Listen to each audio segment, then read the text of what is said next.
Okay. So we'd like to dedicate this presentation to His Divine Grace, A.C. Bhaktivedanta Swami, Srila Prabhupada, founder Acharya of the International Society for Krishna Consciousness.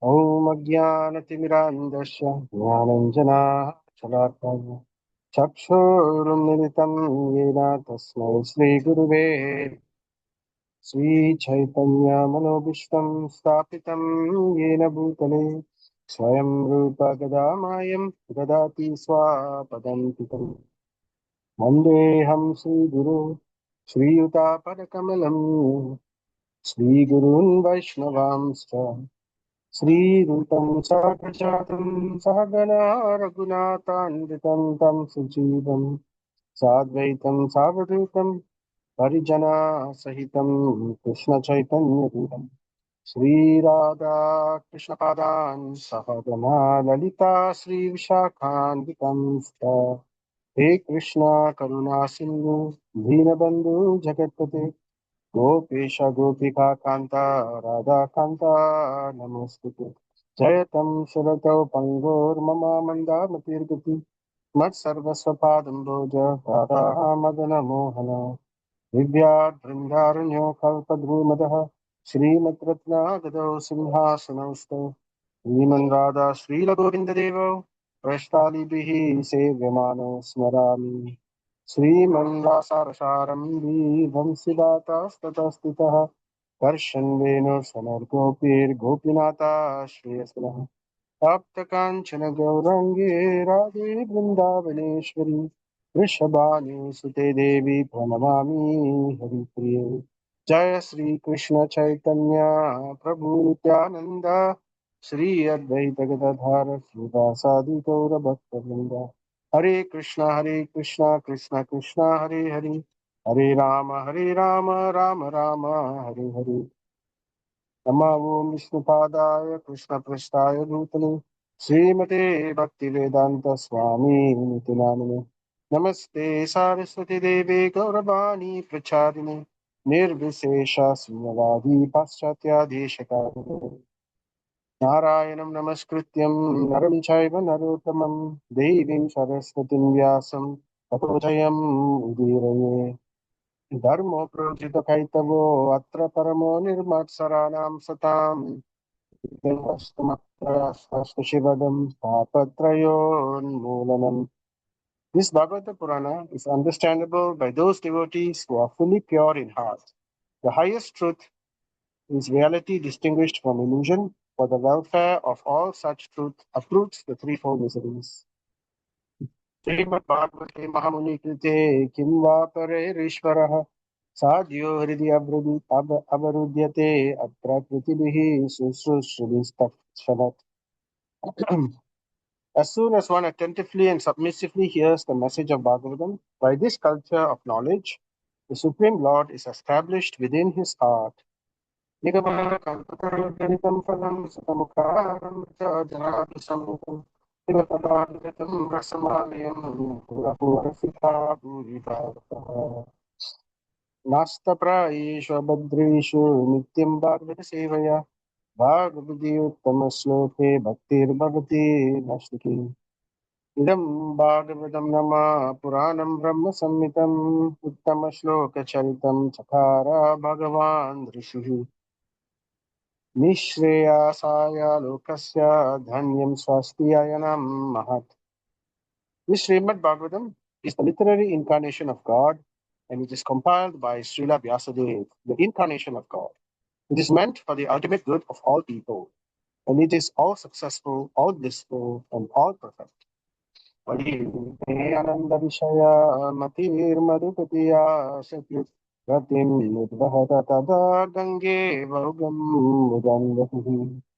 Lord of sweetness, as the Ganga forever flows to the sea without hindrance, let my attraction be constantly drawn unto you without being diverted to anyone else. Namo Vishnupadaya Krishna Prasthaya Bhutale Srimate Bhakti Vigna Vinashana Sudhaitya Namo Vishnupadaya Krishna Prasthaya Bhutale Srimate Bhakti Vedanta Swami Namane नमस्ते सारस्वती देवी गौरवाणी प्रचारिणे विशेष पुण्यादिकाष्टादशतारिणे मूकं करोति वाचालं पङ्गुं लङ्घयति गिरिं यत्कृपातमहं वन्दे श्रीगुरुदिनकारिणं परमानन्दमाधवं श्रीचैतन्यम् ईश्वरम् ॐ तत्सत्. Hare Krishna everyone, welcome to Srimad Bhagavatam session today, and we would like to go to a new chapter, chapter 5. We are doing Canto 2, chapter 5 now, starting chapter 5. But before we go to chapter 5, let us quickly recap what we have covered in the previous chapter, right? So the previous chapter was the process of creation, and there we heard how after the arrival, after after after finding out about the cursing, right? Parikshit Maharaj decided to go to the banks of the Ganges River and then decided to fast until death. And at that time, he was accompanied by all the sages from all over the universe. So they all saw that Parikshit Maharaj is there. He's a great personality. And they sort of understood that there was a great situation going to happen. Something great is very momentous is going to happen. So all of them came there from all over the universe. And Parikshit Maharaj received all of them. And what happened was, at the same time, Sukadev Goswami also came. So when Sukadev Goswami came, Parikshit Maharaj put forth questions to Sukadev Goswami. So basically, he wants to know, please tell me my dharma for one who is about to die.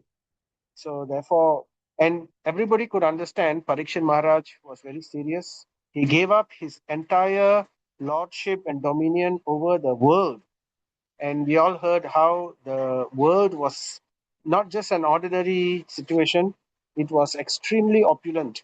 It was so opulent, the earth, that even the higher planetary system denizens were sort of, they were sort of envious of the earth because it was so opulent under the rulership of Maharaj Yudhishthira. But this did not disturb him from renouncing everything, because the moment he knew that he was going to die, he knew that he cannot take all these things. He cannot bring all the opulence with him. He has to let go. So he renounced everything and he was waiting in the banks of the Ganges, fasting. So then he put forth questions to Sukadev Goswami, and Sukadev Goswami answered. He put 6 questions. Sukadev Goswami answered them very briefly, but he wanted to know more. He wanted to get deeper understanding about those answers to those 6 questions. So what he did, he meditated upon the answers given by Sukadev Goswami, and while meditating, he was completely able to cut off, even mentally, all ties related to the material world. So we heard about Parikshit Maharaj's renunciation, the perfection of his renunciation. He was able to renounce because he gave up everything, but he attached himself to the lotus feet of the Lord. So that is the way, that is the perfect way to renounce. You cannot just remove everything from our heart. Our heart is not meant to be empty, it's meant to be always filled, right? So simply removing material things from our heart will not make us happy. It's not a perfection, it's a temporary thing. It cannot remain empty. So it has to be replaced by the lotus feet of the Lord. It has to be replaced by bhakti towards the Lord. So that is the way. So when bhakti is filled in our heart, there is no room for material things in our heart. So then it becomes very easy to give up the material attachments. So anyway, so we heard about the perfection of Parikshit Maharaj's renunciation. So after that, Parikshit Maharaj, in that perfection of renunciation, he wasn't just satisfied to remain meditating alone, because he knew that right in front of him was a very great personality, a wonderful, great devotee. So this is what Bhagavad devotees do. They don't just meditate. They want to associate sadhu sangha. So in front of him was Sukadev Goswami. So immediately his meditation arose in his mind. It's the meditation of the lotus feet of the Lord, caused questions to arise in the mind of Sukadev Goswami. Questions in such a way that it will deepen his attachment to the Lord. So therefore, he put forth these questions, these perfect questions to Sukadev Goswami. So we heard about how very nicely Parikshit Maharaj very nicely put forth these questions. So this is described in the Bhagavad Gita, Tad Vidhi Pranipatena Pariprashnena Sevaya. So to put forth nice questions to the pure devotees. So this is the role of the devotee. So we always want to do that because we want to always exchange what we know about Krishna. Whenever devotees meet, what is devotee association? Devotee association is when we are enriching ourselves, always discussing about Krishna, right? Katayantascha mam nityam tusyanti cha ramanti cha. So this is how devotees are always associating, by always talking about Krishna Katha, always. And in this way, finding so much of bliss. So, and what is Krishna Katha? Krishna Katha is not only Krishna's pastimes, it's also Krishna's glories, Krishna's greatness, Krishna's powers, Krishna's energies, Krishna's creations. So all of this is also the tattva, the spiritual truths. These are all also Krishna Katha. And without hearing these things, we cannot understand Krishna's pastimes. So we have to first master the Bahiranga Shakti. So there are two Shaktis. The Lord's Shaktis are innumerable, but they can be grouped into two categories. The Bahiranga, or the external Shakti of the Lord, and the Antaranga, the internal Shaktis of the Lord. Before we can understand the internal energies of the Lord, first we have to understand thoroughly the external energies of the Lord. So that is how the creation is maintained, what's the foundation of the creation, and all these aspects are mentioned. So therefore, we are in Srimad Bhagavatam Canto 2, these aspects will be covered first, right? As which will form the solid foundation for our further understanding of the Lord's pastimes. So, and when he put forth these questions to Sukadev Goswami, so Sukadev Goswami didn't straight away jump into answering. So he first of all remembered the Lord and praised the Lord and prayed to the Lord for intelligence, prayed to the Lord for blessings. And in this way, we heard the wonderful prayers of Sukadev Goswami, praying to the Lord, asking for benediction, asking for blessings before he answers further Parikshit Maharaj's questions. So these prayers, there were three categories.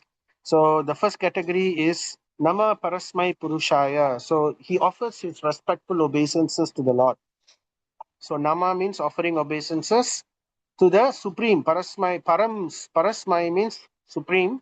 Purushaya, the personality of Godhead. And he describes the Lord and glorifies the Lord in many different ways. So he calls the Lord Bhuyashe. Bhuyashe means unto the complete whole, who is complete, Purnam. There is nothing lacking in him. And even though so many complete creations are emanating from the Lord, so many expansions, so many energies, everything is emanating from the Lord, but the Lord is never reduced in any way. He is always complete. Bhuyashe. And his Guna avatar. So just for the purpose of creation, the Lord shows his compassion and he takes ownership of the three modes of material nature for the benefit of the living entities.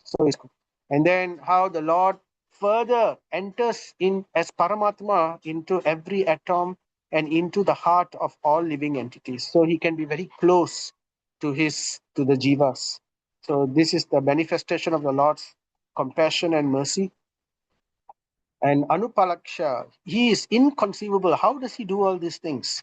Oh, you cannot understand. It is inconceivable, his energies. So that is one of the spiritual Shaktis of the Lord, right? The Chit Shaktis of the Lord. Inconceivable. Whatever he does cannot be understood. It's inconceivable. So therefore, so Anupalaksha. And then Akila Sattva Murtaye. So his form, and then he describes his form. His form is the form of complete existence and transcendence. Sattva Murtaye. Murtaye is the Murti, right? Uh, and then he talks about Sat Vrijina Chide. The Lord, he is the deliverer. Chide. Deliverer, that means he saves who? He saves the Sad, those who are pious. Those who are pious, he saves the pious and delivers them from misery. Vrijina means misery. So, Sarva Dharma Parityagya, no, sorry, not that verse. Yada yada hi dharmasya glanir bhavatir bharata abhyutanam hi adharmasya tadatmanam srajamyaham paritranaya sadhunam. So paritranaya sadhunam. He is the deliverer of the sadhus. So same thing. Sat means sadhu. Vrijina means from misery, and Chide means to deliver. And then Asatam Asambhava. Asatam Asambhava means he, and at the same time, he always frustrates the demons. He always frustrates the demons and the atheists. Whatever the plans the demons and the atheists have, right? He will frustrate them because it's not in line with the Lord's will and it's towards destruction of the universe. So he will always put he will always put a spanner in the spokes of their wheels. So and then he's Rishabha Sattvatam. He is the leader of, and who is this personality? All this description of is rather general, but now precisely the description of that personality. He is that person who became the leader of the Vrishnis, of the so Rishabha Sattvatam means is the leader of those people who are the Vrishnis, and that is none other than Krishna, right? Or the Yadu dynasty. Vidura Kastaya. So he is also same thing. This is similar to Asatam Asambhava. He frustrates the demons. So he's always defeating the demons. So there's a little bit of difference here.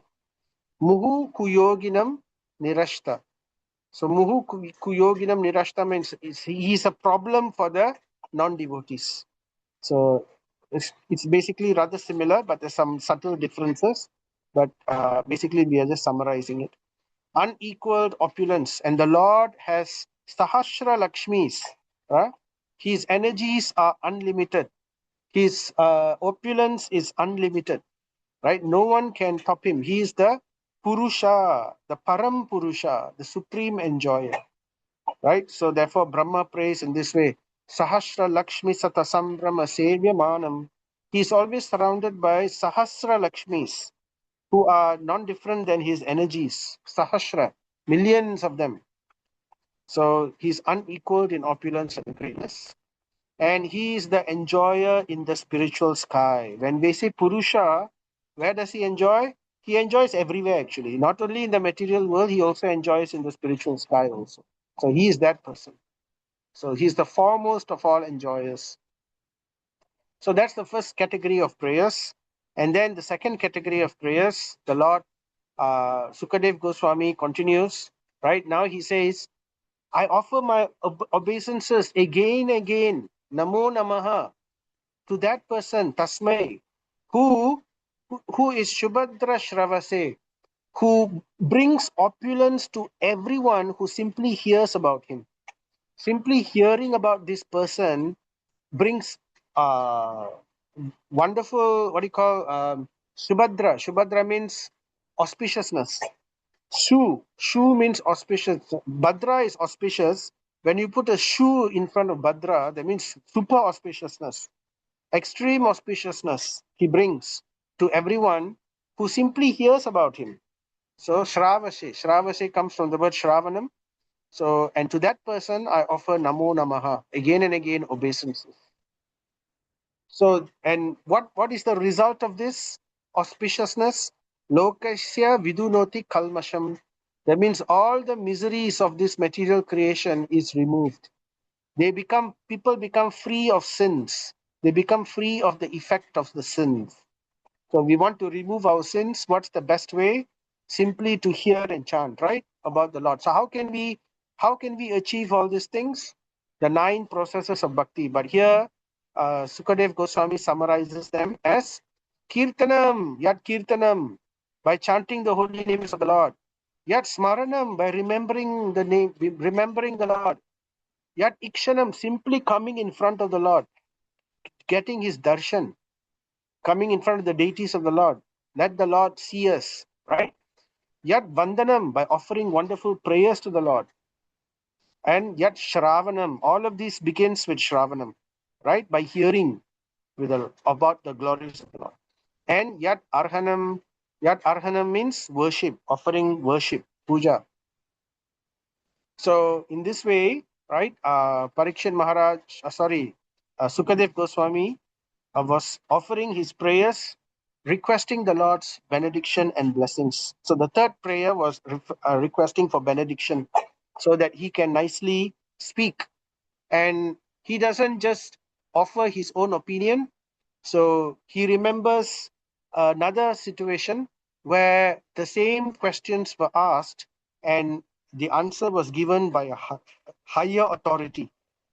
So Sukadev Goswami, the higher authority being here, Lord Brahma himself. So therefore, chapter 5, we come to chapter 5.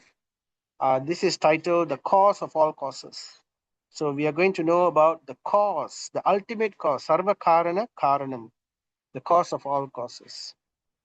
So this is where we will hear Sukadev Goswami remembering another conversation between Brahma and Narada.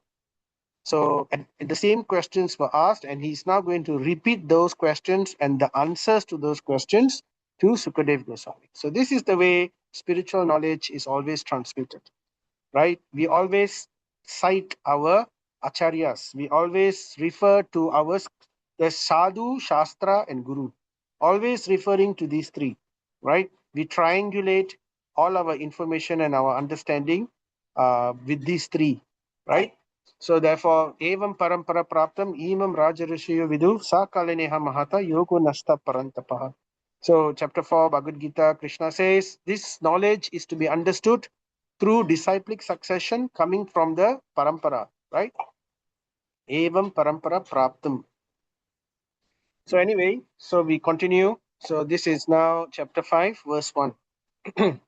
Narada Uvacha. So now Sukadev Goswami is telling, he's now, so that's now, can you imagine there are three conversations now. So the first conversation is between Suta Goswami and Saunaka Rishi in the sages of Naimisharanya, in the Naimisharanya forest.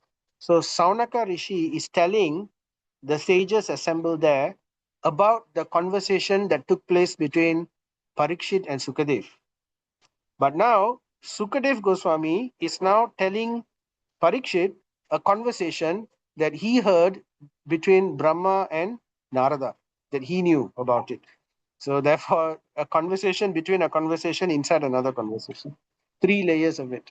So the scriptures, our Vedic scriptures are full of that all the time. If you read the Puranas and all that, and the Upanishads, you will find this is a style quite frequently followed. So why they do like that is again to re-establish the importance of parampara, to always be the postman, to repeat the conclusions of the acharyas and not to concoct or to mentally speculate matters. So that's where the danger lies. That's how the parampara can become broken if we speak something which is not authorized. So anyway, Narada Uvacha Deva Deva Namastestu Bhuta Bhuvana Purvaja. So here Narada Muni is glorifying Brahma. So Narada Uvacha means Narada says, "Oh Deva Deva, oh the Deva of all the Devas." So in the material creation there are 33 million Devas which take control of the entire universal arrangement. And the chief of all those Devas, the first person, Purvaja, Purva Aja. Purvaja means Purva Aja. That means Aja means who was born first, Purva, the first to take birth. And Bhuta Bhavana means that person who is the generator of all other living beings. That means he is the grandfather. So from him came the entire population of the entire universe. Because in the beginning, the universe was empty. Only Brahma was there. And then from him came the rest of the people and the population of this universe. So he's called Bhuta Bhuvana, Bhuta Bhavana. Hmm? Bhuta means living entities, Bhavana means the progenitor. And he is also Deva Deva. All the Devatas worship him, they offer their respects to Lord Brahma. So Narada Muni, being the son of Brahma, so he is also praying to the Lord in this way, to Brahma in this way.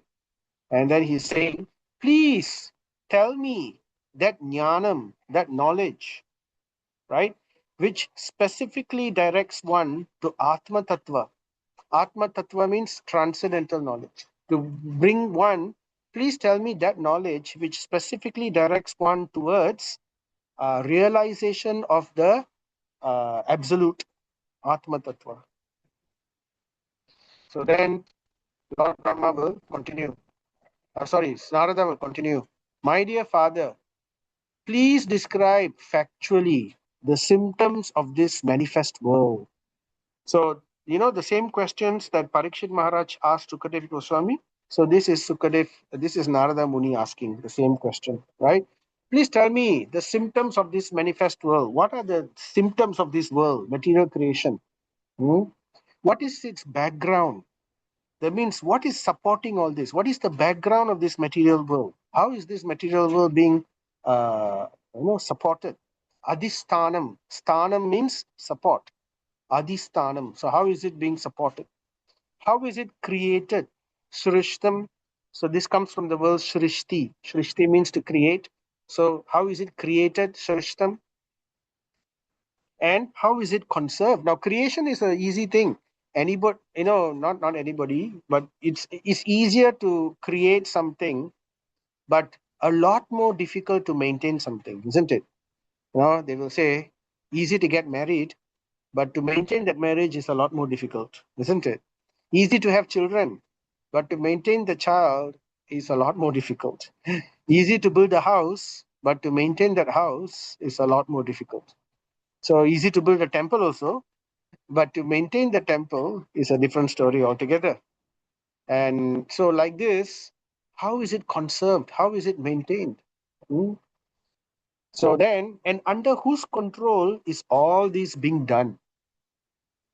So then Prabhupada asks here, right? So the symmetry of creation and its regulative actions and reactions suggests the plan of an intelligent brain behind them. So therefore, any intelligent person, any intelligent person can understand that there is a creator. Nothing exists without a creator, right? Have we seen anything in our life where we have seen something which just appeared by itself without a creation, without a creator? We wear clothes. Clothes are being made by somebody or some machine controlled by someone, right? We live in a house. The house is built by someone, right? And we drive a car, we go to work. All this is controlled by people. We use so many things. Somebody has made it, somebody has created it, somebody has cooked it, somebody has built it. So nothing just exists by itself, right? So in the same way, material nature, material creation, if there's so many wonderful creations that human beings are making, what else, what to speak about the creations which we see in around us in nature? So certainly somebody has made it. It is very precise. So every day the sun rises at the right time in the right direction, right? Not one day it rises in the east, another day it rises in the west. No. Every day you can as certain as the sun, isn't it? So something so organized, even man-made things are not so perfect, right? That even our trains, our aeroplanes, our schedules are not as perfect as how the sun rises and the sun sets, the changes of the seasons, right? So all of this is happening like clockwork, so perfectly. The Earth is rotating around the Earth is rotating, the planets are rotating. So all this is happening perfectly. They don't bang into each other. So whose control? So any intelligent person can understand. So this is how we can defeat atheists, right? They cannot answer, They cannot say, oh, it just appeared by itself. That is absolute rubbish. Nothing appears by itself. Nothing. Nothing in our experience and nothing in creation also. But yet the scientists will talk like that. They will come and say the Big Bang Theory. Oh, one day suddenly something happened, and before that there was nothing. So, and we do not know what that something is. It just happened. So it's random. It's random. So one day you wake up, and one day this everything was there. That is absolute rubbish. So anyway, so therefore, any intelligent person can understand that there is a creator. Somebody has created it. Somebody is maintaining it. Everything is happening behind someone's control, and there is a support system behind all the creation. A house, you build a house, the house has to be built upon a foundation, right? There has to be a foundation. Otherwise, the house will sink and cracks will happen and everything will go wrong, right? So, like this, everything that happens has to have a foundation. Like education, education forms a foundation to our activities, to our thinking, right? A family forms the foundation for the way we grow up, the way we think, our livelihood, and so forth. So everything has a foundation. So anyway, that's atheism. So Prabhupada says, and by genuine inquiry, one may find out the ultimate cause with the help of one who knows them factually. So even Jesus says in the Bible, seek and ye shall find. For every question, every genuine and sincere question, if you seek, if you sincerely seek, you will find the answers. So that is Krishna's promise, right? Lord Jesus also mentions the same thing. Every religion is there. The problem is people are not serious. They don't really care. They say, oh, I don't know, but then I don't care also lah. So they think like that. But if you are serious, because the Lord is in the heart, He's not very far away. He's in the heart. He knows what we are thinking. He knows whether we are serious or not. And if we are serious, what will He do? What will He do? Tesham satatam yuktanam bhajatam priti purvakam dadami buddhi yogam tam yena mam upayanti te. He gives the knowledge, dadami buddhi yogam tam. He gives the knowledge by devotional service so that he can show us the way to him. So in this way, he can answer all our questions. Right? In the next verse also, it says, Aham ajnana jam tamaha nasayami atma bhavastaha. So he destroys the ignorance in our hearts because he is in our heart, shining the torchlight of knowledge. So the moment we want to know, the Lord will arrange our life in such a way that he will direct us to the right people, to the right shastras, to the right places. You'll be surprised, in one of my experiences in spiritual life, right? It's somebody was saying one we should share some realizations. So, it's one of my realizations is in the beginning, we had many questions, but as we take up spiritual life seriously, as we follow the four regulative principles, we chant 16 rounds, sometimes when we are really asking a certain question or we don't know the answer to this, it's very amazing that somehow, in my experience, I have found Krishna arranges for the answer to come in some way. Either it will come through sometimes it just so happens within one day or within a few hours that particular message will come, or that particular chapter I will read, or that person will give a lecture which addresses that specifically. So I've seen this many times. Not that I'm saying I'm a very sincere person, but then I'm saying over the years lah, just as a encouragement for everyone as well, that it really works. The Lord really, really reciprocates, and He gives the answers. We will find that, oh, I know this answer. Oh, okay, I got the answer for this. So like that, it just comes. The more we hear, the more we chant. So the Lord really, really reciprocates, right? What's that verse? Ye yatamam prapadyante tam stataiva bhajamyaham. As we surrender, as we perform devotional service, the Lord does reciprocate in many ways. So that's one example, right? So that's what Prabhupada says, by any genuine inquiry, one may find out the ultimate cause with the help of one who knows them factually. So, especially once we take up initiation, right, by the mercy of the Guru, because Krishna's mercy, initially he won't reciprocate directly so much right from the beginning. What he will do, he will direct us to the Guru because he wants to see our surrender. He wants to see to what extent we are being humble. So after that, as we serve the pure devotee, as then the reciprocation increases, right? The Lord uh, reciprocates with the person who wants to know genuinely about the Lord. So Narada Muni is asking, therefore, my dear father, all this is known to you scientifically. Vijnana uh, avashitam. So the word avashitam means it's categorically, scientifically organized. So this information, it's not something which is haphazard. It's very carefully organized understanding. So spiritual life is like that. That's why Bhagavad Gita has chapters. It's not just a jumble of verses. It's organized into chapters, into particular topics, in different ways it is organized. So never think that our scriptures are just disorganized. No, it's just sometimes we don't understand how the organization is.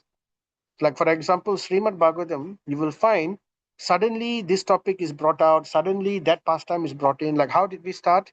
The first topic we heard about Krishna was how in Canto 1, Krishna and Arjuna were chasing after what do you call Ashwatthama. So that topic came out. Then the part about uh, Uttara being saved by the Brahmastra, Parikshit Maharaj being saved by the Brahmastra, and then we heard about Kunti Maharani, and then we heard about Bhishma Dev. So like that. So why this particular arrangement?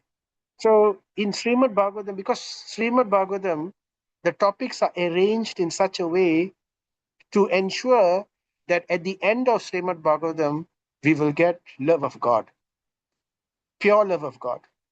So this is why it is arranged in this way.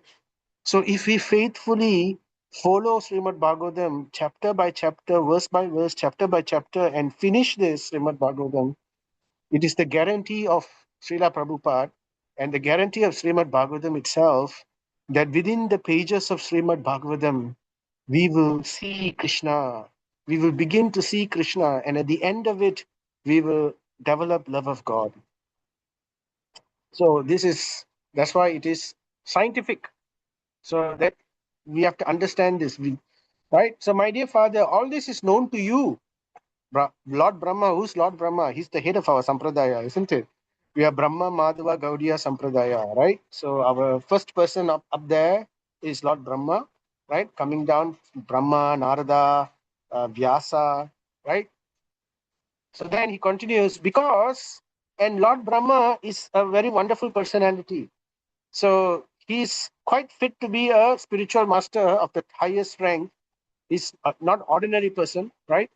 So Narada Muni is saying, because whatever was created in the past, because Lord Brahma was the first person, right?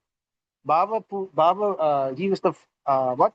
Purvaja. He's called Purvaja, the first person, right? So whatever was created in the past, whatever is being created at present, because everything is created in the material world, in the universe by Lord Brahma only, right?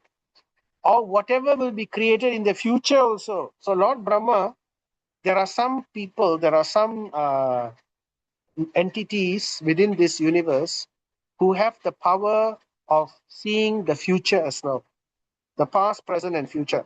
Hmm? There's a word for it. I can't remember the word right now, but it describes someone who can see past, present, and future. And Lord Brahma is one of them, right? So therefore, whatever will be created in the future, actually Narada is also one of them.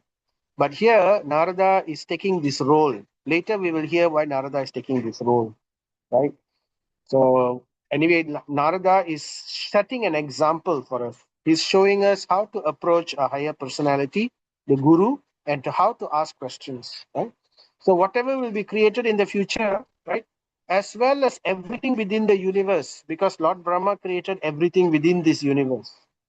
right, is within your grip, just like a walnut. So it's all within your grip. You know what's a walnut? Walnut is a small nut. It's almost as big as a big button, right? And you can easily grip it in your hand. So, sometimes people will say, oh, I understand this topic fully. I grip this topic. I have gripped this topic very well. So that means that I fully understand everything within this topic. So in this way, Narada Muni is saying, you understand everything. You know the past, you know the present, you know what will be created in the future, and you know everything that's within this universe. And you know all these things like the grip of how a walnut is gripped in your hand. So you know it fully. Mm. And then he continues, my dear father. So then he puts his question, further questions. What is the source of your knowledge?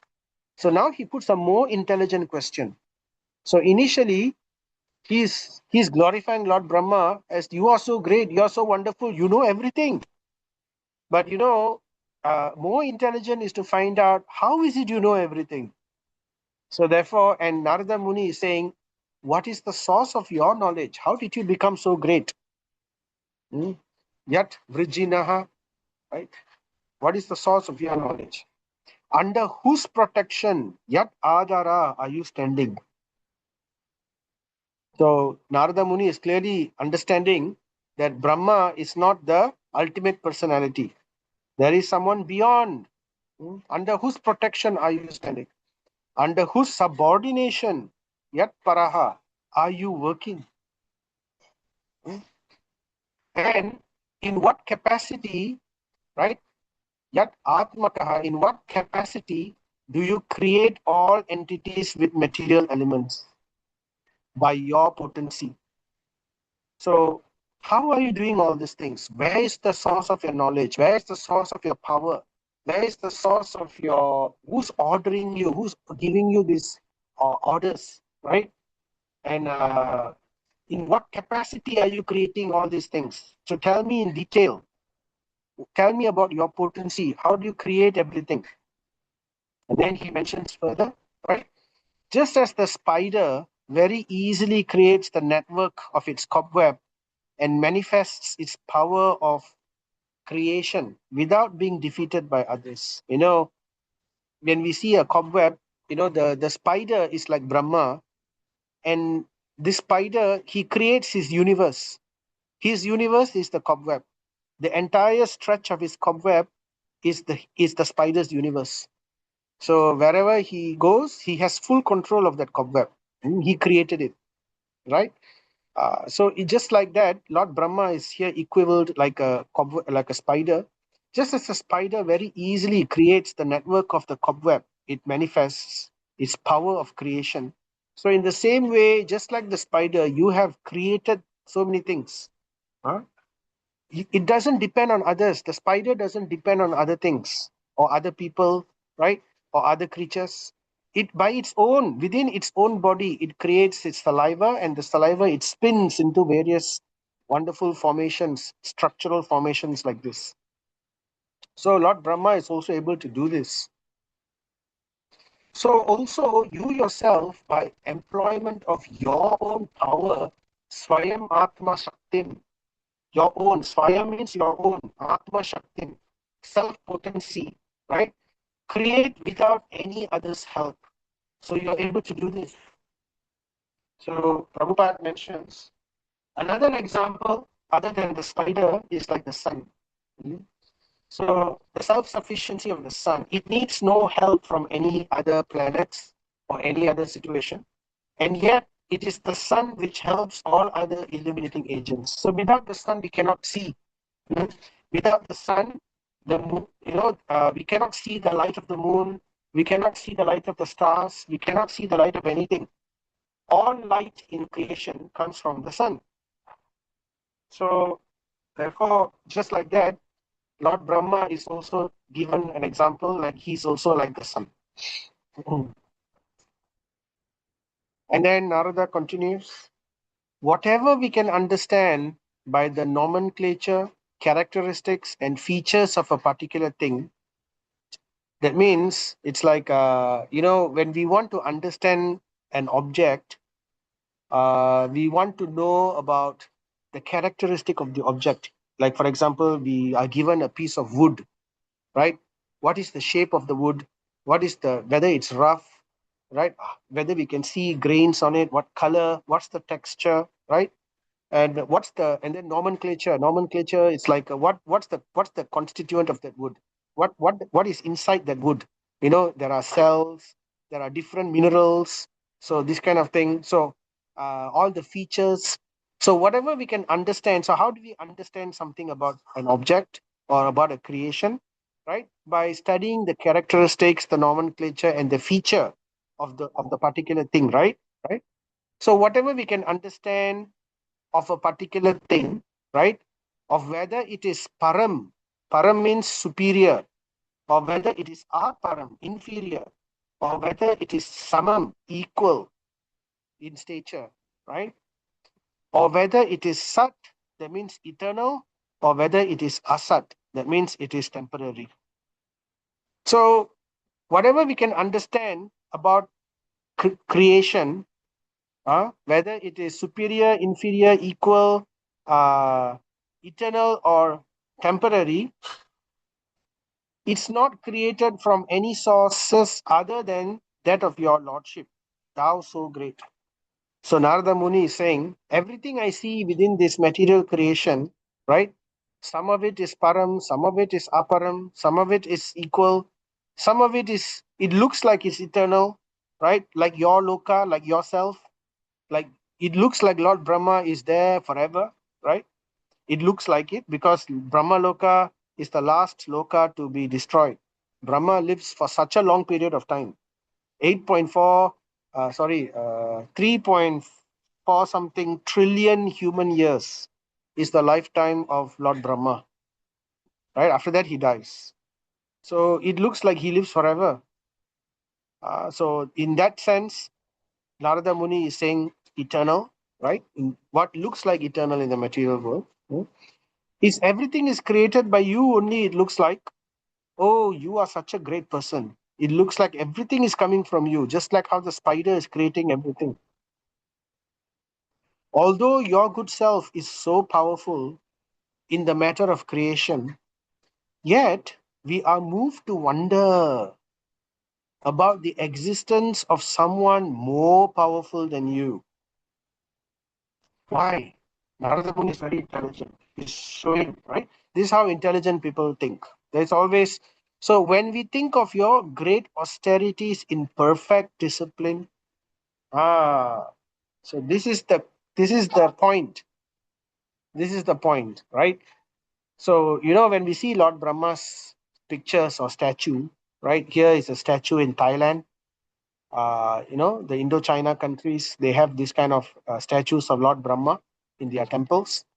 So you can see Lord Brahma is holding many things, okay? Holding various utensils. Like imagine you go to the kitchen, you start holding your blender, you start holding your mixing bowl, you start holding your spoon, your wok, your whatever. So immediately, and you stand like that in a pose, immediately people will think, oh, you are doing work, isn't it?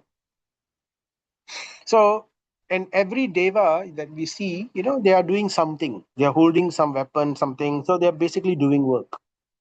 Like Kartikeya is holding a veil.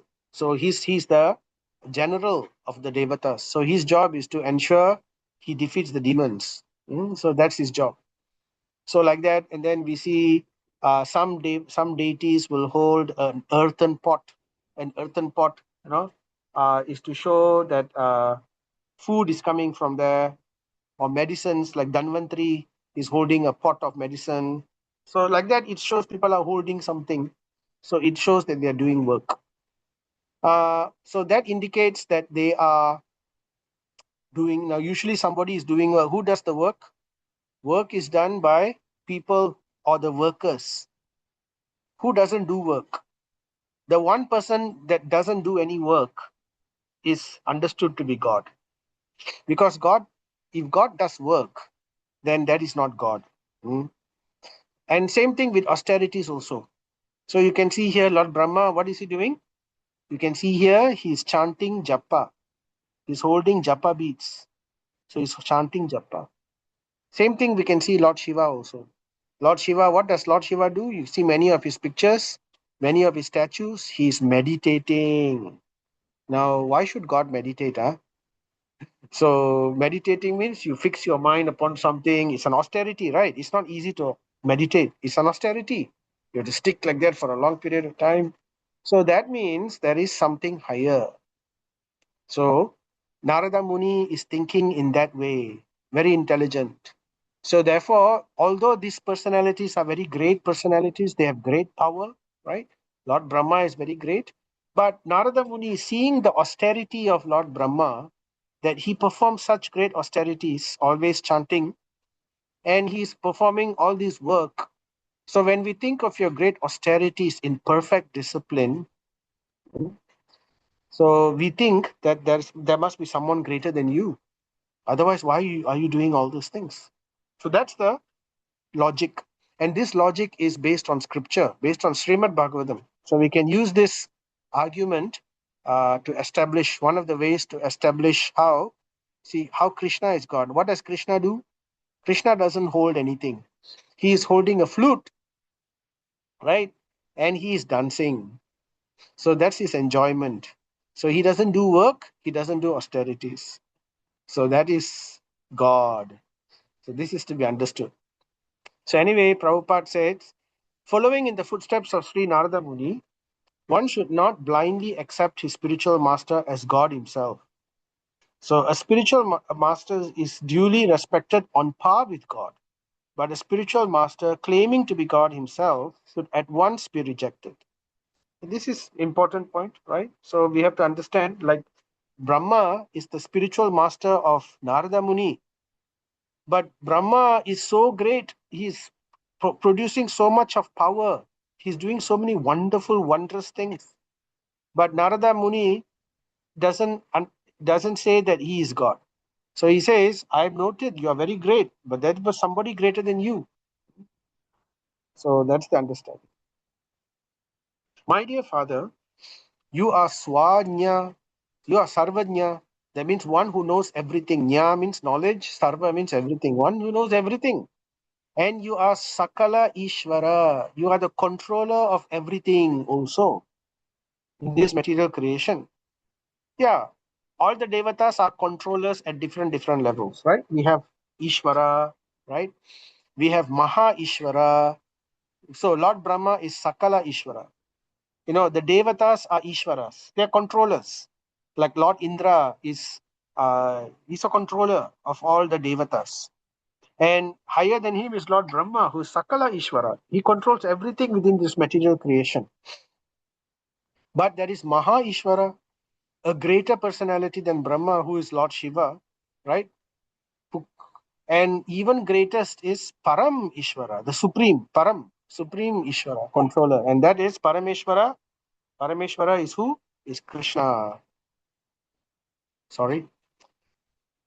Yeah.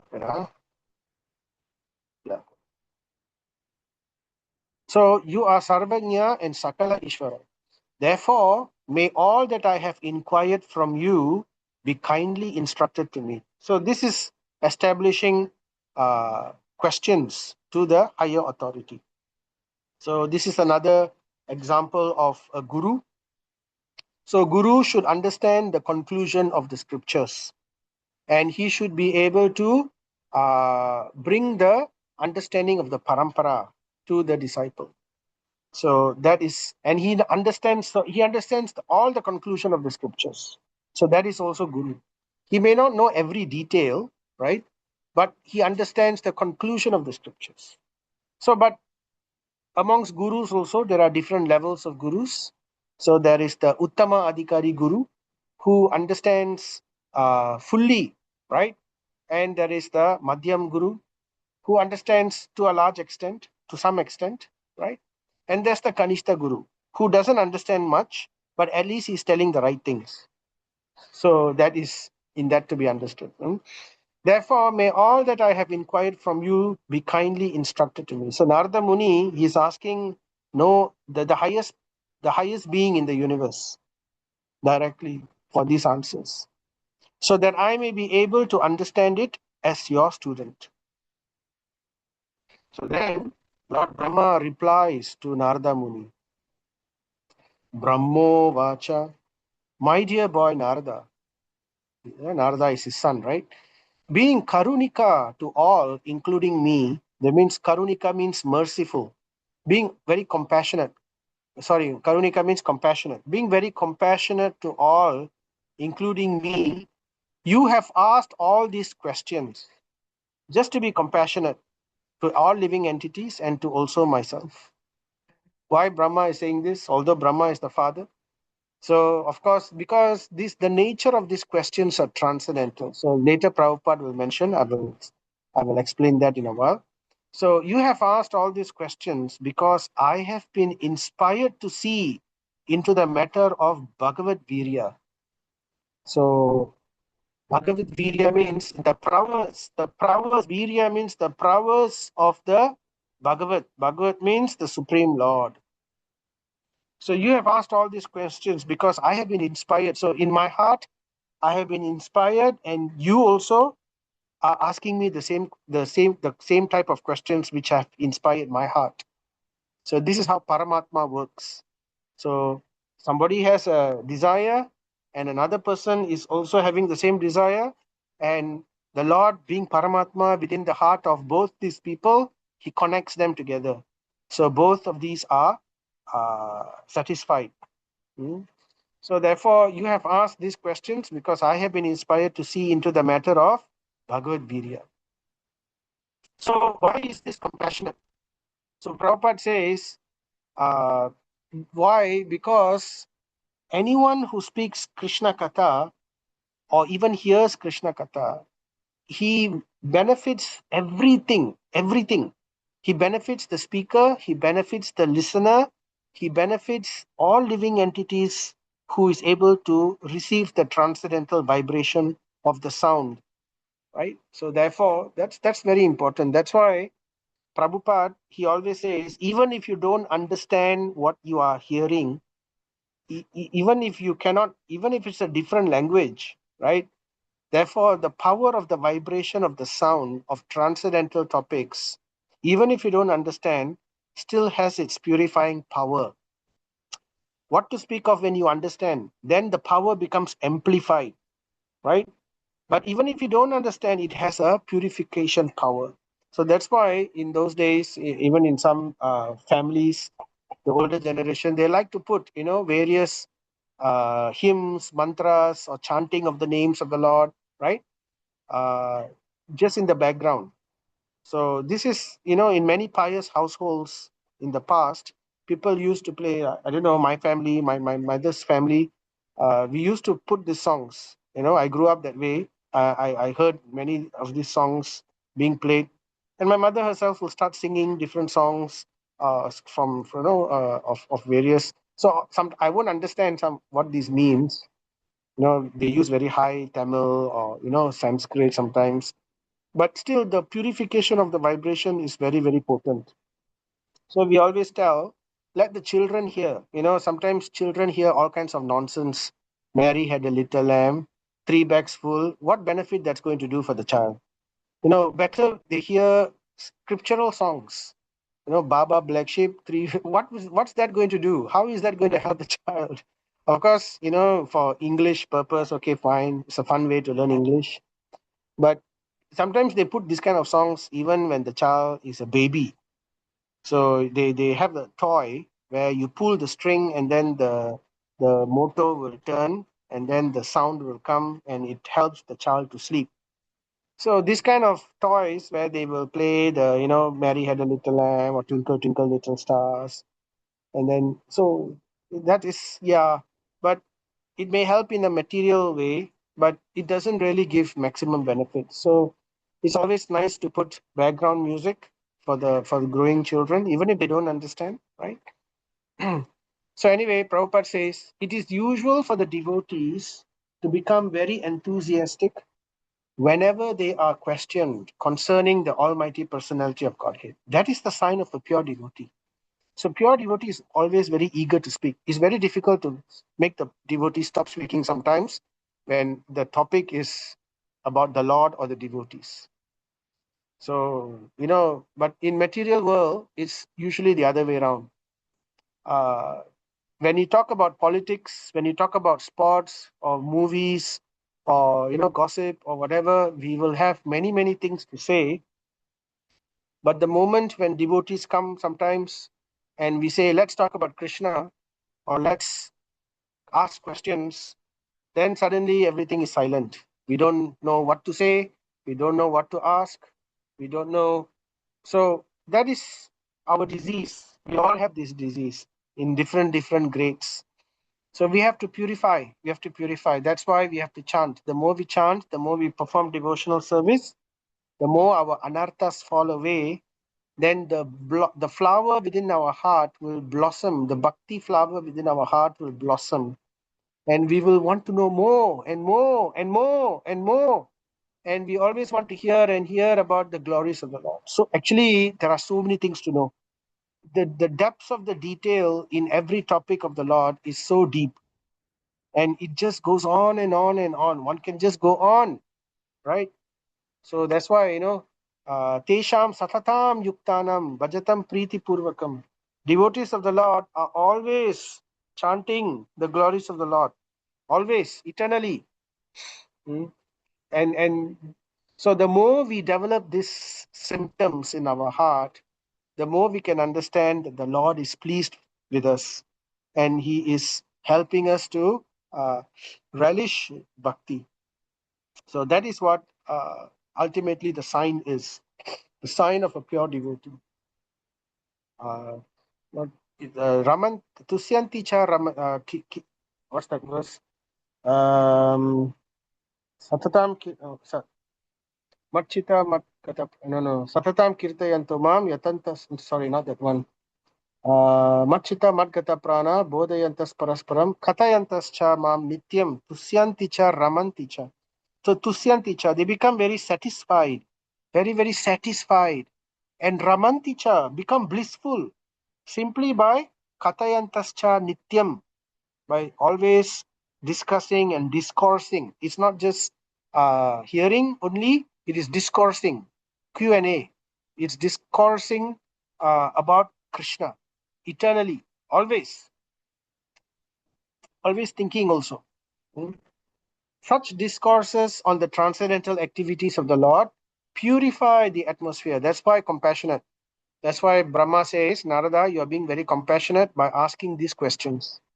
So these are called perfect questions, perfect answers. Prabhupada's book, Perfect Questions, Perfect Answers. That's why they're called perfect, because they purify everyone who hears them.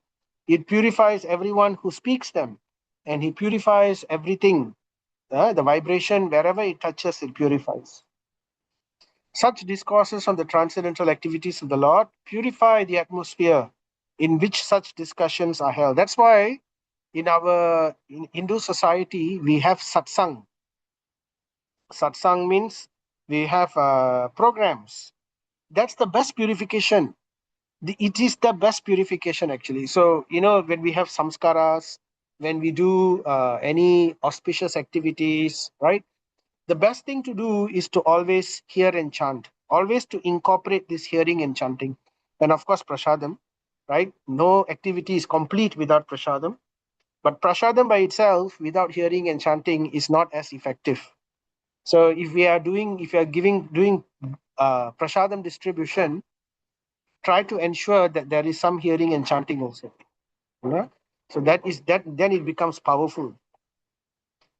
So purify the atmosphere in which such discussions are held, and the devotees thus become enlivened while answering such questions. So the only limitation is time, because we are unfortunately enmeshed with our material duties as well, and we don't have time to always do this. But the more we become spiritual, the more we become purified, the more and more we will automatically allocate the time. Krishna will find a way for us, right? So, and we will start seeing the Lord. We will start remembering the Lord in every activity that we do also. So Arjuna was fighting. Mahabharata war, 18 days of Mahabharata war. So where got time to do devotional service? Actually, it is devotional service because during the war, during the fighting, while killing, while running the chariot, right? Subconsciously in his mind, he is always remembering the Lord. Same thing like Hanuman, right? Always remembering the Lord, even though he was doing so many activities. So that is perfection of Bhakti Yoga. Hmm. So then Prabhupada says the pure devotees are not only satisfied by knowing everything about the Lord, but are also eager to broadcast the information to others. So they don't want to keep it within themselves. They want to tell to others. They want to always find audiences so that they can speak about the Lord. They can glorify about the Lord.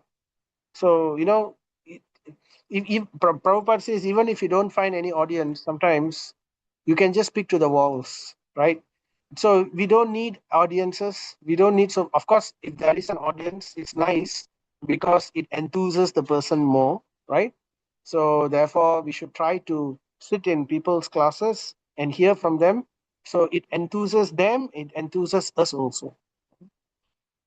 But the devotee is always anxious to find newer and newer audience. So this is the blueprint of a preacher.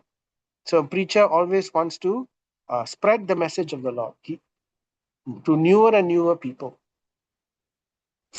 Whatever you have spoken about about me is not false. So Brahma is telling Narada Muni, all that you have said about me is not false. It's true. Because unless and until one is aware of the personality of Godhead, who is the ultimate truth beyond me, so Brahma here is acknowledging clearly, right? There is an ultimate truth who is none other than the personality of Godhead, right? So unless people know that there is a greater power behind me, right? One is sure to be illusioned by observing my powerful activities. So that's the thing, right? So unless we are devotees of the Lord, we can easily be illusioned to understand, or to think that somebody is great, the greatest. So this is why the point. This is why spiritual knowledge is very important. So in material world, you see so many people in this world, they are atheists. So even though they may formally be saying or claiming that they are this religion or that religion, but really they don't really care so much about the religion. They don't really care about God also so much. Just namesake only they accept God or whatever, right? But the faith is not there. So therefore it's easy for them to be enamored by great people. So if somebody is great, if we have seen movies, they will come, they will see, like for example, somebody is dying, and then the doctor comes and saves them, and then they will say, "Oh, Ningata Kadavul, doctor, you are the god. Uh, so I will build a temple for you, and I will worship you because you have saved my so and so, or you saved me."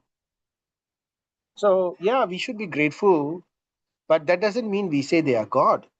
So sometimes, in people who are not so literate and very sentimental population, and definitely not very strong in spiritual understanding, so it's very easy for them to quickly accept a mundane personality as God.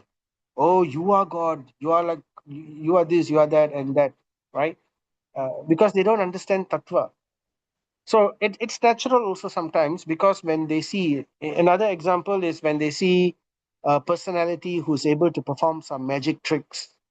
So they think, oh, or they see a great yogi or a great person who can do things like they can fly, they can levitate, they can walk on water, they can cure disease by touching, they can drink poison and not die, they can tame very ferocious beasts.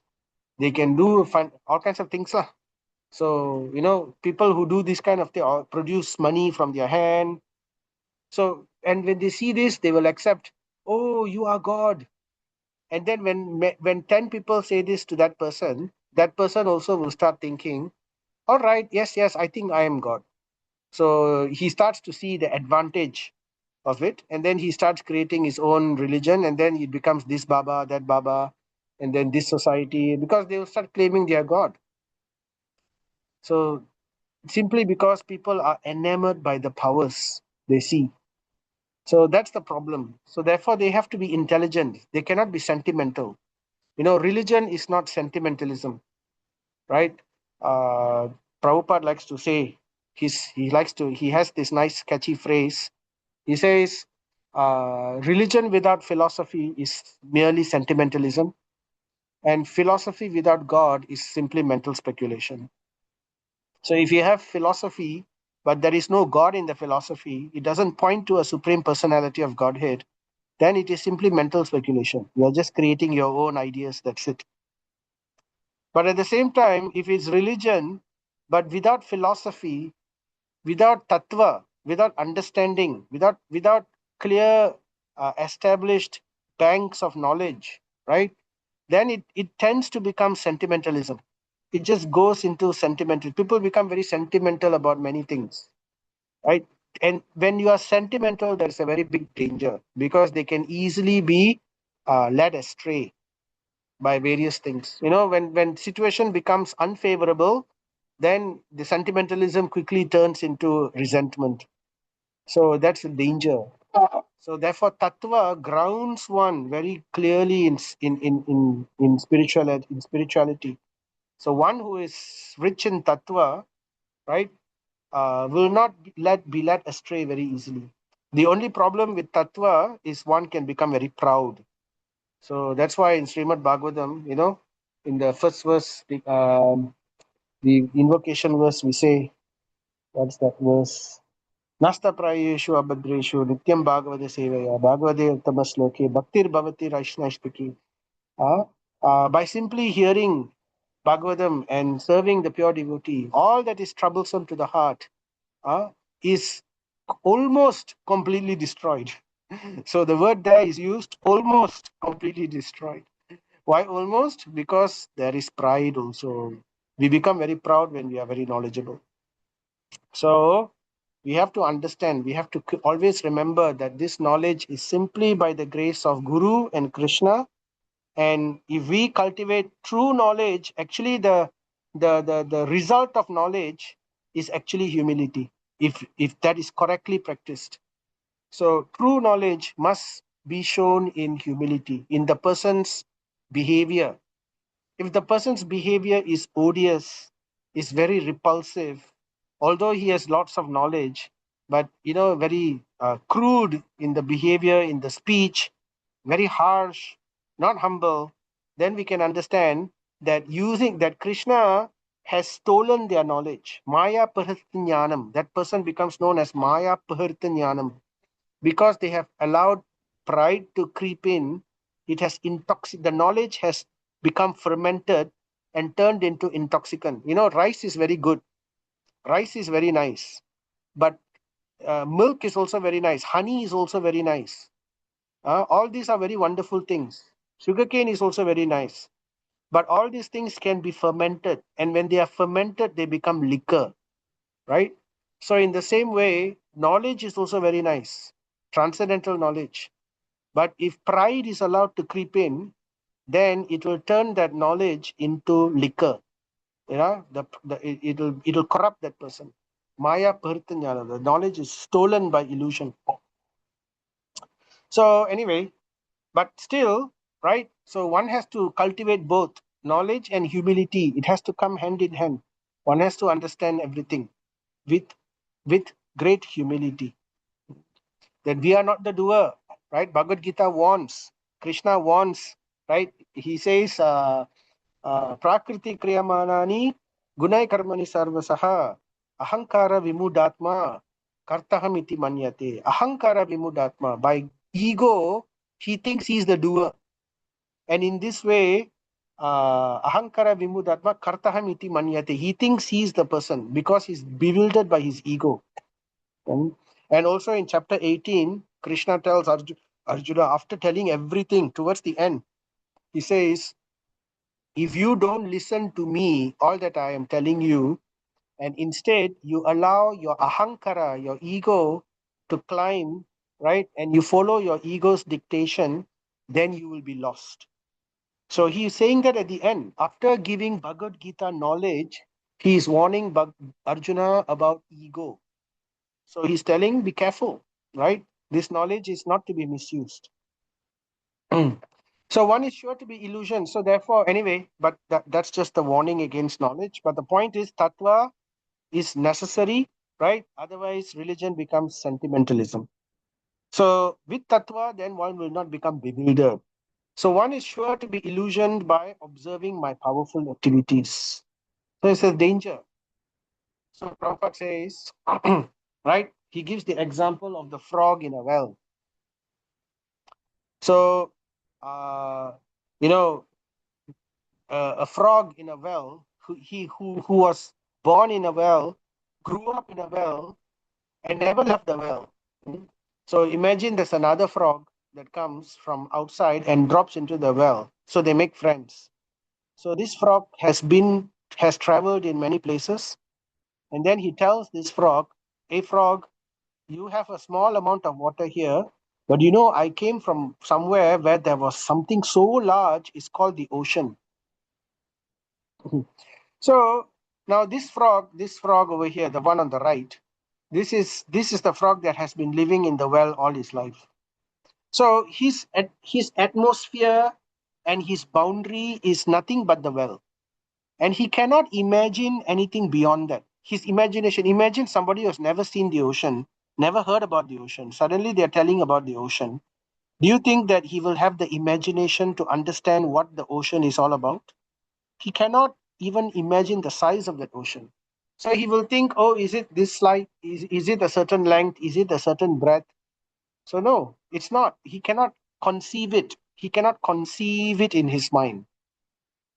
So such a frog, Prabhupada says, when informed of the gigantic length and breadth of the ocean, first of all, does not believe that there is such an ocean. Ah, you must be lying. Where I got such thing? So, and similarly, when somebody tells you about God, about a spiritual world, about the Lord's powers, the Lord's qualities, the Lord's nature, right? So people may not believe. Ah, you cannot. Where I got such a thing, right? So because they are limited, they are just so focused on their own experience only. Mm.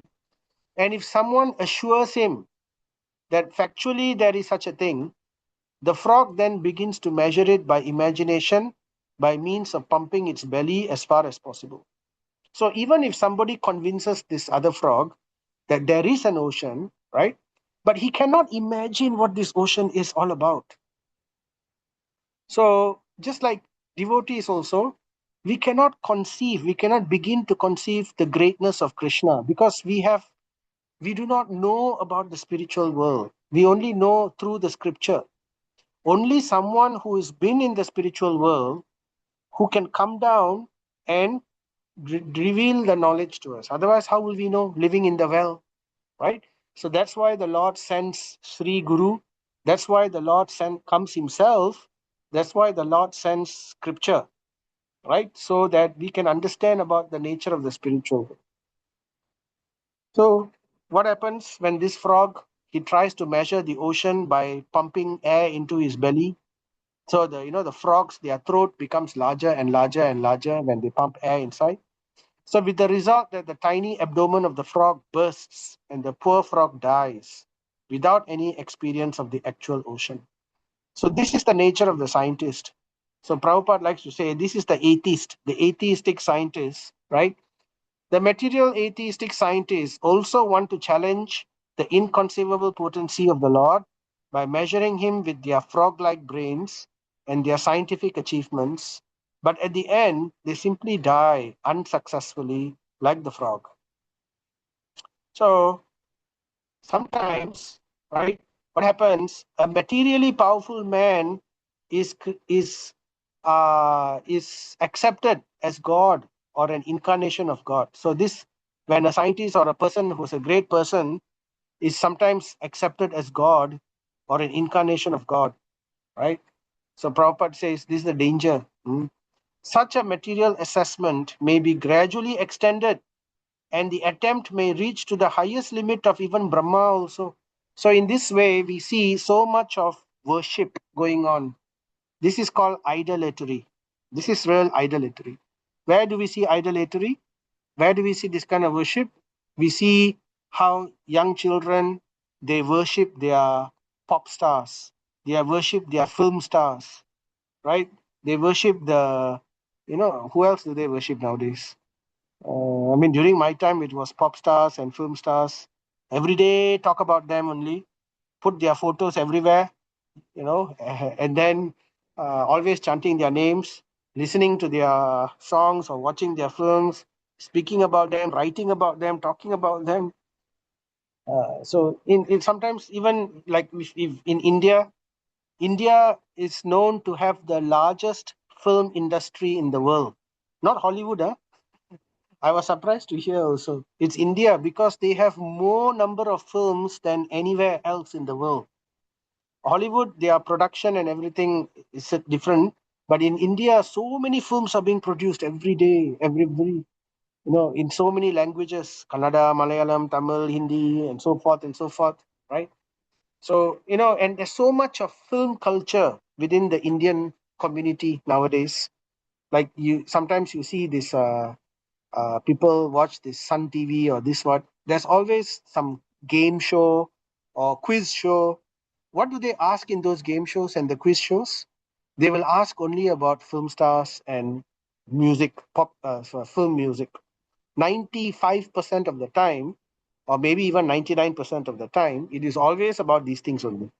And they even derive their moral, their understanding of the world, their tattva, everything from this film star. They will say, oh, this great composer has sung like this. Oh, this great SP Bala has said like this. Oh, Ilayaraja has said like this. Oh, Rajinikanth has done like this. That becomes the standard of morality. And so therefore this is where we see worship, where people, and they have taken it to such an extent that in India they actually have temples. When I first heard about this, I was shocked. It's like, my God, it's like they actually have temples of MGR, they have temples of Rajinikanth, they have temples of, some of these Amitabh Bachchan or whoever, and people, and they have pujari there, and they have worship, and they have puja. It's crazy. It's amazing. I don't know what to say. And like that. So, and there are also even temples of Ravana. There are temples of, Naragasura. So these kind of things happen. They worship them. So because they don't think they are God, they think they are God. So there's so many. They are so powerful. They can, and even sometimes we worship our boss. Like we bootlick the boss so much because we think the boss can give us favors. We worship, we bootlick our. So even at the expense of dharma. So that is wrong, right? So therefore, grade by grade, level by level, Prabhupada says, such material assessment may be gradually extended and the attempt may reach to the highest limits of Brahma itself. So therefore, it's natural. People might think Brahma is the God. Brahma is the Supreme Lord. And true enough, it happens. Brahma receives so much of worship. It's only because of Saraswati's curse that Brahma is not worshipped so much actually in India and around the world. Only in Thailand, Brahma is still worshipped. But Vedic temples, there is only one temple in Pushkar in India where there's a Brahma temple. But nowhere else there's Brahma temple because of Saraswati's curse. Saraswati cursed Brahma that he will not be. The story is quite funny, but we will not say it today. uh, anyway, to put it very short, there was once supposed to be a yagya, and Brahma was supposed to, Brahma was doing the yagya, and Brahma was a grahastha, so grahastha must do yagya with the wife. So the wife is Saraswati lah. She couldn't come, and there was no time. And they were saying the time for the right time for the yagya is passing. Quickly call your wife. And then Saraswati was still, when they called the wife, Saraswati was still, I don't know, I heard Saraswati was putting makeup and arranging things. But because of this, the time passing, so then the Yajaman told Brahma, okay, for the purpose of yaga, quickly accept another wife. So then Brahma accepted another wife. I think the other wife was Gayatri. Anyway, so that wife was accepted and she sat in the yagya. So later, when Saraswati came in the middle of the yagya, she saw that Brahma already started the yagya without her and had another wife on top of that. So Saraswati was very upset and she cursed Brahma, because of your impatience, you don't have the quality of a sadhu, of a proper person. So therefore, I curse you that you will not be worshipped by anyone in this world, in this creation. So therefore, that's the reason Brahma is not worshipped. So anyway, but still, previously before the curse and in the heavenly planets, there are still lots of people who worship Brahma. Mm. Such bewilderment in Arjuna or in Narada takes place by the will of the Lord, so that other non-liberated persons may realize the real truth and knowledge of the Lord. So why Narada asking these questions? So Brahma is telling Narada, out of compassion, you're asking. Actually, Narada, sometimes, the Lord uses pure devotees purposely and puts them into illusion, just so that a situation happens, or just so that some knowledge is given, or just so that something is delivered. Just like for to ensure Bhagavad Gita is given to the world, Arjuna was put into illusion. To ensure Srimad Bhagavatam is given to the world, Parikshit Maharaj was put into illusion so that he put the dead snake on the Saumika Rishi, right? And to ensure that, and Saumika Rishi also was put into deep trance that he didn't wake up when he saw Parikshit Maharaj coming. So in this way, people can be put into illusion by the Lord. So they are used as the Lord's instruments, right? Savyas, the nimitta, what's that word? Nimitta something. So basically, it basically is to serve as an instrument of the Lord. So therefore, they act in this way. So Prabhupada says such bewilderment by in Arjuna or in Narada takes place by the will of the Lord, so that other non-liberated persons may realize the real truth and knowledge of the Lord. So sometimes Indra is also put into this kind of bewilderment. Right? Sometimes certain people, so he uses both pure devotees, mixed devotees, and even non-devotees, right? But generally not non-devotees. Usually he uses some form of devotees to teach people of various things, to transmit transcendental knowledge. So Brahma acknowledges and he says, I create after the Lord's creation by his personal effulgence, right? Swarochisa. Swarochisa means personal. Swa means personal. Rochisa means is another word for effulgence. So the Lord is so wonderful that from his body, effulgence comes out. Our body is the opposite. Do we emanate light from our bodies? No. In fact, it's the opposite. We only create shadows, right? Because our body is material. But the Lord's body is different. His body emanates light. So, and that light is called the Brahma Jyoti or the Brahman, right? Effulgence. So that effulgence of the Lord, the Brahman, is the basis of everything within creation. So anything that's created, the basis, the foundation of creation is the Brahman. Everything comes from there. Material nature, material properties, material, anything material, right, comes from Brahman.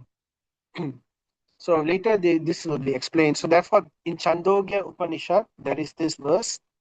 Prabhupada quotes this in the purport. Sarvam kalam idam Brahma. Everything is Brahman. Sarva means everything. Sarva kalva idam Brahma. Everything is Brahman only. So material nature, earth, water, fire, air, ether, mind, intelligence, ego, all these material elements are also coming from Brahman. But so how is it coming from Brahman? That is, we've already heard previously in our previous session, how the Lord, who is the support of Brahman, he agitates material nature, and that material nature from Pradhan becomes Prakriti, becomes Mahatattva, and then it differentiates into material elements, and in this way, material nature is created fully, right? But it all emanates coming from Brahman. So I create after the Lord's creation. So Brahma says, I create after the Lord's creation. What does the Lord create? The Lord creates the material elements by his personal effulgence. So think of it this way. Lord Brahma is like the engineer. But engineer, in order to build, he needs materials. He needs concrete, he needs cement, he needs wood, he needs mortar, he needs all kinds of these building materials. So who produces all these building materials? uh, Krishna produces the building materials. So the building materials are all Brahman coming from. So where do we all these, like earth, like all these wood, cement, mortar, everything ultimately comes from where? It comes from the earth, right? So earth is like Brahman. All these materials, like mortar, cement, wood, and all these things, the building items are the basically the materials, right? And Brahma uses these materials to make buildings. But the groundwork, the foundation of it is the building stands on what? The building stands on earth. The building sits on Brahman, right? Creation sits on Brahman. And the material for creation is also coming from Brahman. And what is the role of Brahma? He acts as an engineer. He basically combines everything and then forms them, right? So, therefore, I create after the Lord's creation by his personal effulgence, right? It is just like when the sun manifests his fire, the moon and the firmament, the grahas and the stars also manifest their brightness. So, the Lord is like the sun. Without the sun, nothing in this universe will be illuminated. Everything will be in darkness. But because there is the sun, suddenly the moon has wonderful light. The stars have also very beautiful light. The jewels are also able to reflect the light. So therefore, we see effulgence everywhere. But every effulgence comes from the sun. So in the same way, Brahman is the source of all effulgence, is the source of all creation, right? And what about Brahman itself? Brahman itself is coming from the Lord. It is the effulgence of the Lord, right? So this is described very nicely, Bhagavad Gita, right? Krishna says, uh, I think in chapter 14, he says, uh, Brahmano hi astaham, or something like that. Brahmano hi sthanam. He is the basis of the Brahman. The Brahman rests on him. Without him, there is no Brahman. So Bhagavan is the ultimate. Without Bhagavan, there is no Paramatma, because Paramatma is a reflection of the Bhagavan, and the effulgence of the Bhagavan is Brahman. But together, all three, Brahman, Paramatma, and Bhagavan, Brahman, and Paramatma, are all three together known as the Supreme Absolute Truth. Just like fire. Fire contains heat, it contains light, right? And it also has a form. Fire also has a form, but it also contains heat and light, right? So heat is like heat is like Brahman, light is like Brahman, heat is like Paramatma, and the form of the fire is Bhagavan, which contains all three. So therefore, all three together is fire, heat, light, and together with fire, it's inseparable. So therefore, in the same way, Brahman, Paramatma, and Bhagavan are all together the supreme absolute truth. They're inseparable. But Bhagavan is the ultimate.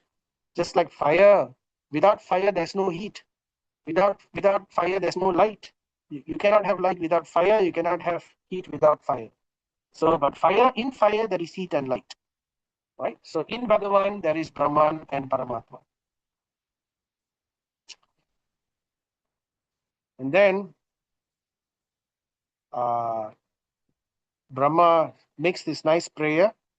Tasmai, he offers his obeisances. So after telling Narada, you are right, there is someone greater than me, right? And then after giving the warning that otherwise, if people don't know this, they will misunderstand and they will think I am great. So then after that, he says, that person, right? Tasmai namo bhagavate, I offer my respectful obeisances. Tasmai, to namo, to that person, bhagavate. Who? Bhagavate Vasudevaya, to Krishna. Dhimahi, I meditate on that person. So Tasmai namo bhagavate Vasudevaya dhimahi. Yan mayaya durjayaya mam vadanti jagat gurum.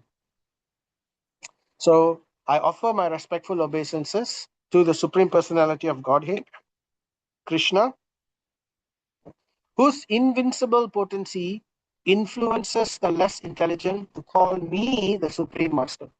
So if anyone at all thinks that me, Brahma, is the Supreme Lord, that also is only due to the power of the Lord only. So if somebody is thinking in illusion that Brahma is the Supreme Lord, what makes that person think that way, that illusion which makes that person think that way, is also the energy of the Lord, right? So therefore, this is what it says here. The illusory energy of that illusory energy of the Lord, which is Maya Shakti, right, cannot take precedence, being ashamed of her position. So why is this mentioned? This is poetically described, right? So Durga Devi or Maya Devi is actually the reflection of the spiritual energy of the Lord. So the spiritual energy, the Lord, spiritual energy, the reflection, the shadow of that Shakti, which is also called Bahiranga Shakti. This Bahiranga Shakti, the shadow of the spiritual energy, where do we cast shadows? The Lord is effulgent. So if he's effulgent, whatever he's seeing, there is no shadow. So the shadow falls behind him, right? So the back of the Lord, just like ourselves, are we able to see the back of ourselves? We cannot see the back of ourselves. Even if we turn our neck, you can't see what's right at the back unless we go to a mirror. And mirror always produces a Maya image, right? We learn in physics, in science, the image produced by a mirror is always Maya. It is not real. It is illusory. So in the same way, we cannot see our back. So the energy of the Lord, the spiritual energy of the Lord, casts a shadow, and the shadow is always at the back of the Lord. So because the shadow is always at the back of the Lord, the shadow energy can never come in front of the Lord's face. So therefore, her position is always at the back of the Lord, always in the shadow of the Lord, never be able to see the Lord's face. So that's why it says here that being ashamed of her position. So she's never in front. But even that also, the Lord remedied. That's why he came as Chaitanya Mahaprabhu. When he came as Chaitanya Mahaprabhu, Maya Devi came down to Mayapur and she took the form of Prauda Maya. And she was also praying to the Lord. She was having this prayer, oh my Lord, I can never associate directly with you, right? Because of my position. But the Lord was very merciful. He came and gave her benediction and he blessed her, right? So therefore, this is a pastime in Mahaprabhu's Leela, which we find if you go to Jagannath temple in Mayapur, right? You will see there's a temple near the lake there, Mahaprabhu and giving mercy to Praudamaya. So anyway, the illusory energy of the Lord cannot take precedence, being ashamed of her position, right? But those who are bewildered, so that means if those who take shelter of the spiritual energy of the Lord, they can never be affected by the illusory energy of the Lord. So there is Yoga Maya and there's Mahamaya. So when we take shelter of Yoga Maya, Mahamaya cannot affect us. So Yogamaya is the spiritual energy of the Lord which works. One of the, I mean, there are many purposes for it. We won't go into that today. That's a very deep subject matter. Right? But basically, it acts in the pastimes of the Lord. It acts to sweeten the pastimes of the Lord. It makes the devotee forget that the Lord is the Lord, so that their relationships becomes very sweet. Just like how Yashoda Mai forgets that Krishna is the Lord. Nanda Maharaj forgets that Krishna is the Lord. So all this is done by Yoga Maya. So this is intentionally done by the Lord, and it's to purpose is to increase the sweetness. And they are all always remembering the Lord. So just like how Parikshit Maharaj put the date snake on Saumika Rishi, that was the work of Yoga Maya. Because by himself, Parikshit Maharaj will never fall under the control of Mahamaya, because he was a great devotee. So how can a great devotee fall under the control of Mahamaya? Cannot. So we have to understand it is the will of the Lord, because Yoga Maya acts under the will of the Lord. So he puts these pure devotees into bewilderment. But those who are bewildered by Mahamaya, right? By those who are bewildered by Maya energy, right? They always talk nonsense, being absorbed in thoughts of mama and aham. Mama means mine, and aham means me. So their consciousness, people who are controlled, very much controlled, or under the clutches of Mahamaya, that means the material energy, their consciousness is always, how do we recognize them? Their consciousness will always be with the idea of me and mine. Whatever that has to do with me and mine, me, myself, and I, right?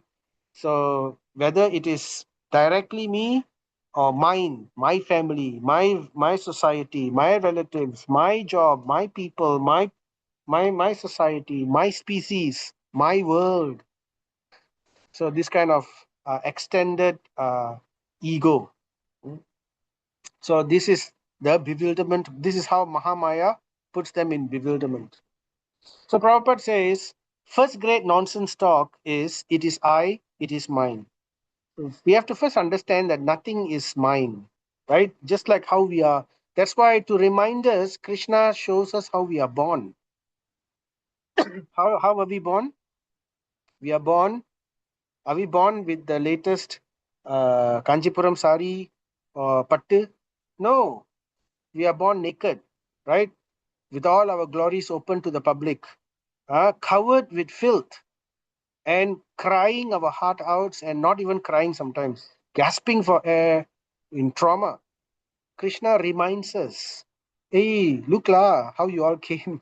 Why you all still thinking aham, mama, I, me, mine? So therefore, in so many ways, Krishna subtly reminds us to give up our false ego. But it's so powerful, isn't it, Maya? So difficult for us to give it up. In fact, it becomes easy when we are in the mode of goodness, when we are doing transcendental devotional service. But it becomes very difficult when we are in the mode of ignorance. What is characteristic of the mode of ignorance? When we entertain anger. So when we become angry, then we can forget about controlling our mind. So we start thinking about me and mine and my ego. How dare you speak to me like this? How you have said like this to me? How can you do this to me? Don't you know who I am? Don't you know what I am? So all these things come in our mind. So we forget, and we forget all the time.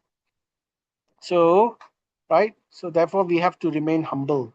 We have to remind ourselves. That's why Trinadapi Sunichina, Amanina Manadina, I'm sorry, Trinadapi Sunichina, Trinadapi Sunichina, Tarorapi Sahisnuna, Amanina Manadina, Kirtaniya Sudahari. We must constantly remind ourselves, right, about our position.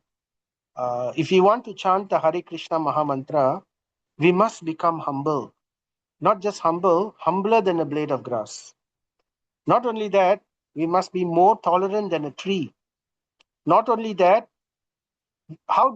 in fact, to achieve this too, the clue is given. We have to be amanina manadina. We have to be ready to give all respects to other people, everyone, even an ant. And we have to be ready to not accept even a shred of respect for ourselves. We must be ready for that. So if we are constantly in this mood, then our chanting is Suddhanam, pure chanting. So then very quickly we can make advancement in our spiritual life. And the whole purpose of our knowledge and our understanding and our sadhana has to bring us to that point, right? Our chanting of Hare Krishna mantra and everything. So if we become proud instead, then that is wrong. So we have to constantly remind ourselves, or we have to put alarm clocks around us to remind us. What are these alarm clocks? Alarm clocks are the devotees. We have to tell this devotee, hey, you devotee, please, right? Whenever I become proud, please remind me. Or whenever I behave like this, please tell me. And the best person usually is your own family members, if they are devotees. Very nice. They will tell you, you foolish person, you don't know how stupidly you're talking. Uh, so these kind of things are needed for us to always remind ourselves. So husband and wife, the parents, these are the best people sometimes to tell us, to put us in our place, to remember where we are. That's the purpose of the guru. The guru is not there to flatter us. The guru's purpose is really not to flatter us. So we have to tell this to ourselves again and again and again, because our mind is so terrible. We forget about it. The purpose of our guru is to break our false ego, to break it, right? To break our false ego, to come and sometimes they can use heavy words, to throw these words on us, to break our false ego, so that we understand what our actual position is. Right? So anyway, all this is first grade nonsense stuff. Oh, okay, it's getting late, so I should stop. Right. So we will continue after this later. Right. What else? Brahma continues to speak. So for the moment, we will stop. Jai Sri Krishna Chaitanya, Prabhu Nityananda, Sri Advaita Gadadhara, Sri Vasadi Gaura Bhakta Vrinda. Srimad Grantaraj, Srimad Bhagavatam ki jai, Srila Prabhupada ki jai. Hare Krishna, Krishna Krishna, Hare Hare, Hare Rama, Rama Rama, Hare Hare. Hare Krishna, Krishna Krishna, Hare Hare, Hare Rama, Rama Hare Hare. Hare Krishna, Krishna Krishna, Hare Hare, Hare Rama, Rama Hare Hare. So thank you very much, devotees, for your time, for coming. So you are enthusing me as well. So by speaking Bhagavatam, I'm preaching to myself actually. My mind is the greatest enemy. So hopefully something will stick in my mind also, whatever I'm saying, and by your blessings. Right. So if there's any questions, anyone has anything to add or anything to ask? Hare Krishna. Yes, Prabhuji. Hare Krishna. Hare Krishna. Prabhu, now when we talk about materialistic world, Mm-hmm. from Brahma Loka to Pada Loka is materialistic world, right? Yep. Okay. Within the materialistic world, it is in the Srimad Bhagavatam, Canto 2, Chapter 5, Chapter 6. Mm-hmm. Canto 2, Chapter 6, Mm-hmm. it says that there are varieties of creature being 8,004,400,000 creatures. Yep. Now, understand well, this is in this world. Yep. In this Only in this material, world, no, 8 in this million material world. 400,000 varieties of living beings are there. Yep. Now, what about from Brahma Loka to Badala? How many billion living entities? No, Prabhu, the 8.4 million is actually for the entire universe. So from Brahma Loka all the way down to Patala Loka. You may think that this is a small number. Oh, why is it only 8.4 million? Shouldn't it be a lot more? So actually, these 8.4 million species, these are categories. So like one category is human species. Another category is insect species. Another category is so like that they have the plants. Yeah, I know species are different category. But Yep. if you refer to Canto 2, Chapter 5, Mm, it is stated that the manifest world is full of varieties of created being is 8 million. Is Yep. written there, not universe, world. When they say world, I think it refers to the material creation. Sometimes when they say Tribhuva Loka, so the three worlds, or sometimes they just say the world. So when they say that, it usually refers to the material creation. So yeah, so it's different categories. Even human beings itself, there are 400 types of human beings, and not all of them are in Earth. So some of them are in different planets, like in Kimpurusholoka, or different planets, humanoid shapes. So like that. So it covers the entire universe actually. Oh, that means one universe. There are billions of universe. Mm. Thank you, Prabhu. Thank you very Okay. much. Hare Hare Krishna. Krishna. Any other questions? Anyone?